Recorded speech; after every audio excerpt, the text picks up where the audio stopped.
Assalamualaikum warahmatullahi wabarakatuh. Jumpa dengan saya Rifa Fernando. Perkenalkan ya, saya mengajar di kelas 10 TKJ 1 dan 2, Mapel C2 ya, pemrograman dasar. Nah, untuk anak-anakku sekalian, kalian harus tahu dulu apa itu pemrograman dasar. Baik, saya akan sedikit cerita apa itu pemrograman dasar. Jadi pemrograman dasar itu adalah basic untuk kalian nantinya menjadi seorang programmer ya. Karena apa? Pemrograman dasar itu kalian akan belajar coding untuk membuat program. Nah, disitulah dari tingkat dasar sampai tingkat level atas kalian akan menjadi seorang programmer dengan mata kuliah pemrograman dasar ini, mata pelajaran pemrograman dasar ini ya. Nah, pemrograman dasar itu sendiri kita awali dengan mengerti suatu algoritma. Kalau kita mau membuat program itu ada algoritmanya. Nah, setelah algoritmanya ada, nanti baru kita masuk ke coding-codingnya. Barulah timbul desain-desain program yang akan kita buat, baru kita jalankan. Itulah pekerjaan seorang programmer.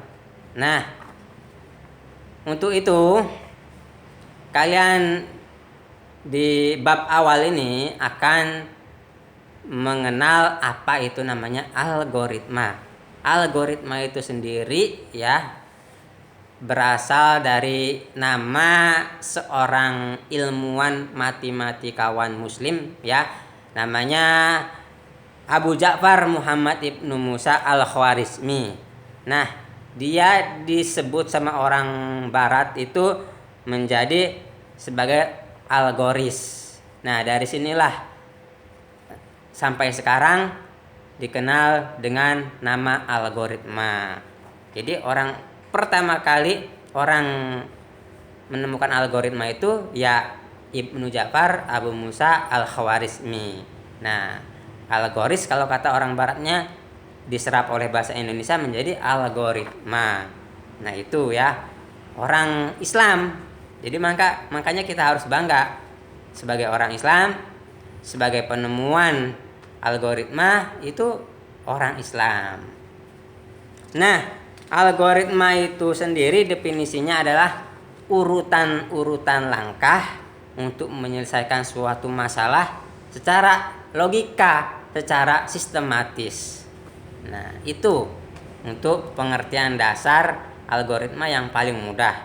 Jadi urutan-urutan langkah menyelesaikan masalah secara logika sistematis. Kalau untuk definisi yang panjang masih banyak lagi dan pengertiannya juga banyak, bukan cuma 1-2 aja. Ada menurut ini, menurut itu. Nah, itu ya, jadi saya ambil yang paling mudah aja. Contohnya sendiri algoritma dalam kehidupan sehari-hari banyak ya. Misalnya kalian mau membuat kopi. Nah, apa langkah-langkahnya? Langkah-langkahnya itu kan urutan-urutan tuh. Urutannya itu yang disebut dengan algoritma. Nah, kita sebutkan cara membuat kopi. Kita ambil langkah pertama gelas. Langkah kedua kita ambil gula dan kopi. Langkah ketiga kita tuangkan gula dan kopi ke dalam gelas, lalu kita masukkan air. Langkah keempat selesai. Nah, itu dalam kehidupan sehari-hari yang disebut dengan algoritma. Masih banyak ya, misalnya membuat kue. Begitu juga dengan yang lainnya. Urutan-urutan itulah algoritma. Kalau kita spesifik lagi ke jurusan kita, algoritma misalkan langkah-langkah membuat software program pengolahan SPP misalkan. Kita buat dulu algoritmanya, kita desain algoritmanya, kita masukkan codingnya, kita jalankan, kita implementasi, terus kita coba jalan apa enggak, itu namanya algoritma. Atau ke yang tekniknya ya, supaya mudah.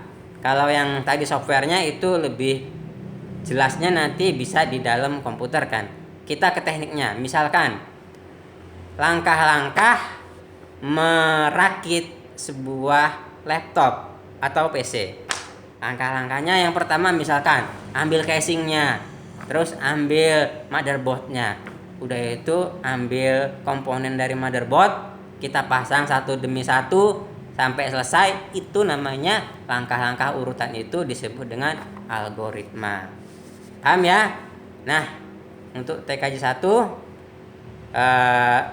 itu awal dari pertemuan kita. Untuk absennya silahkan baca, klik di deskripsi video ini. Begitu kalian klik, nanti kalian akan muncul keluar absennya. Kalian isi absennya sesuai hari dan tanggal hari ini ya. Nah, dan untuk materi yang saya ucapkan tadi dirangkum. Apa yang saya ucapkan tadi, pengertian algoritma itu dirangkum. Terus contohnya apa, itu silahkan dirangkum, dicatat di buku. Nah, itu juga saya kasih di deskripsi ya, deskripsi video ini. Baik, sekian. Assalamualaikum warahmatullahi wabarakatuh.